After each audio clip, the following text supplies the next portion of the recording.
Assalamualaikum, halo semuanya. Kenalin aku Arsel. Di sini aku mau ngajakin kalian kenalan sama tokoh-tokoh keren psikologi. Biar lebih kenal, kita koreksi yuk. Pernah gak sih kepikiran kenapa sifat manusia itu beda-beda banget? Ada yang gampang marah, ada yang kalem, ada juga yang kalau ngambil keputusan itu pakai logika. Ada juga yang kalau ngambil keputusan pakai perasaan.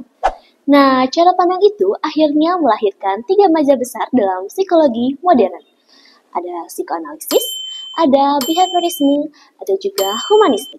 Mazhab pertama adalah psikoanalisis, yaitu aliran yang percaya bahwa banyak perilaku kita dipengaruhi oleh hal-hal tersembunyi di dalam alam bawah sadar. Kemudian mazhab kedua adalah behaviorisme, yaitu aliran yang menekankan bahwa manusia bisa dipahami lewat perilaku nyata yang bisa dilihat, dipelajari, dan dibentuk. Kemudian mazhab ketiga, yaitu adalah humanistik. Aliran yang melihat manusia sebagai makhluk penuh potensi, punya kebebasan memilih, dan dorongan alami untuk berkembang. Nah, 3 aliran ini sama-sama memberi cara pandang yang berbeda, dan semuanya penting dalam memahami siapa kita sebenarnya. Nah, di episode kali ini kita akan masuk lebih dalam ke mazhab pertama, yaitu psikoanalisis. Dan itu berarti kita akan berkenalan dengan tokoh yang dikenal sebagai bapaknya psikoanalisa, yang idenya sering dipuji tapi juga banyak diperdebatkan, Sigmund Freud. Freud dikenal sebagai bapak psikoanalisa, tapi menariknya, awal perjalanannya tidak langsung ke psikologi, melainkan lewat dunia medis atau bahkan kokain. Nah, biar lebih jelas, kita masuk ke kisahnya. Pada tahun 1884, Freud, seorang dokter muda, menemukan sebuah obat baru yang bisa menyembuhkan banyak hal, dari kelelahan, kecanduan, sampai masalah psikologis. Freud bahkan mencobanya pada pasien, teman, dan juga dirinya sendiri. Hasilnya, ia merasa lebih berenergi dan terbebas dari depresinya.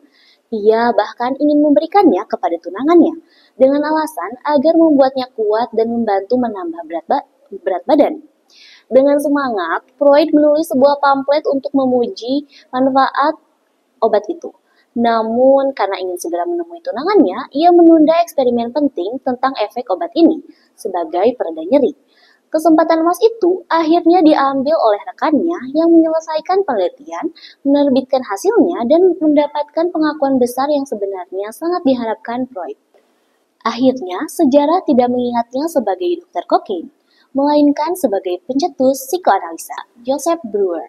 Bersama-sama, mereka menangani kasus histeria terkenal dari seorang pasien yang disebut Anna O.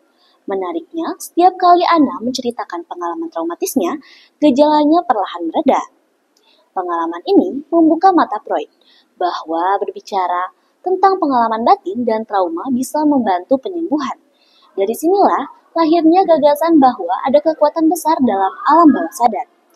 Itulah titik balik yang membuat Freud meninggalkan eksperimen obat dan mulai merumuskan teori besar yang kemudian kita kenal dengan psikoanalisa. Tapi, biar kita lebih kenal siapa sih Sigmund Freud ini, maka dari itu kita lihat biografinya.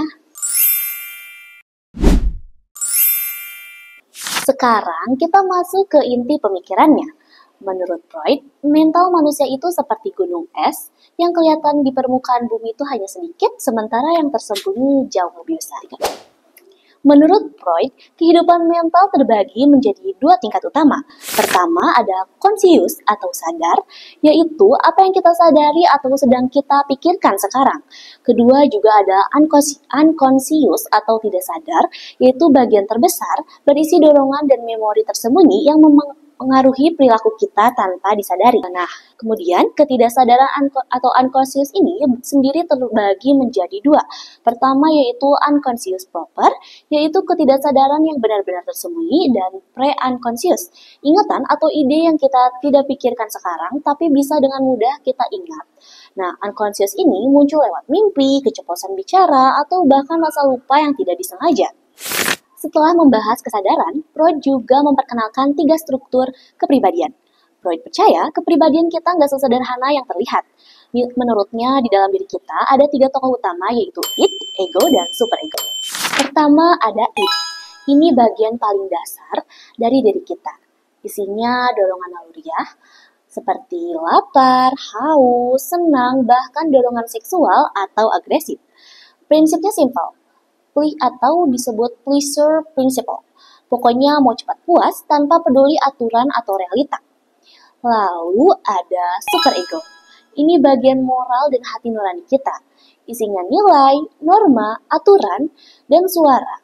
Benar atau salah yang kita pelajari dari orang tua, agama, dan budaya. Prinsipnya moral principle atau maunya selalu benar bahkan kadang terlalu keras menghakimi diri sendiri. Kemudian ada di tengah-tengah yaitu ego. Nah, ego ini rasional, tugasnya jadi penengah antara keinginan id dengan tuntutan superego, sekaligus melihat realita. Prinsipnya itu adalah relative principle, yaitu mencari cara yang realistis dan bisa diterima. Oke, aku kasih lagi deh contohnya. Misalnya, kamu lagi mau belajar buat ujian, tapi tiba-tiba muncul keinginan buat buka HP dan scroll TikTok. Nah, sebenarnya pertarungan ini ada di id, ego, dan superego dalam diri kamu. Itu yang buat kamu bingung, kamu butuh lanjut belajar tapi pengen scroll TikTok.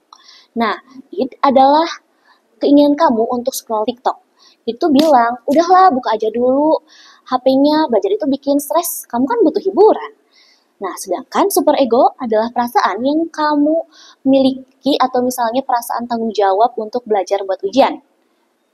Superego bilang, jangan, kamu harus belajar. Kalau gagal ujian, orang tua bakal kecewa. Kemudian, disitulah peran ego. Ego kemudian menengahi. Oke deh, begini aja. Belajar dulu 1 jam, setelah itu kamu bisa scroll TikTok. Nah, jadi pertarungan id, ego, dan superego itu selalu ada dalam diri kamu. Kalau ego bisa mengatur dengan baik, kamu akan lebih seimbang antara kebutuhan pribadi, aturan, dan kenyataan hidup. Jadi, itu tadi pembahasan tentang Freud dan teorinya. Sebenarnya masih banyak banget pemikiran Freud yang menarik buat dikulik. Kalau kamu masih penasaran, ini dia buku rekomendasi yang cocok banget khususnya buat kamu mahasiswa psikologi. Nah, menurut kamu, bagian dari teori Freud mana yang paling menarik atau paling relate sama kehidupan kamu? Tulis di komentar ya. Dan buat kamu yang masih penasaran sama teori psikologi lainnya ataupun tokoh-tokoh besar lainnya, jangan lupa nonton episode koleksi selanjutnya. See you!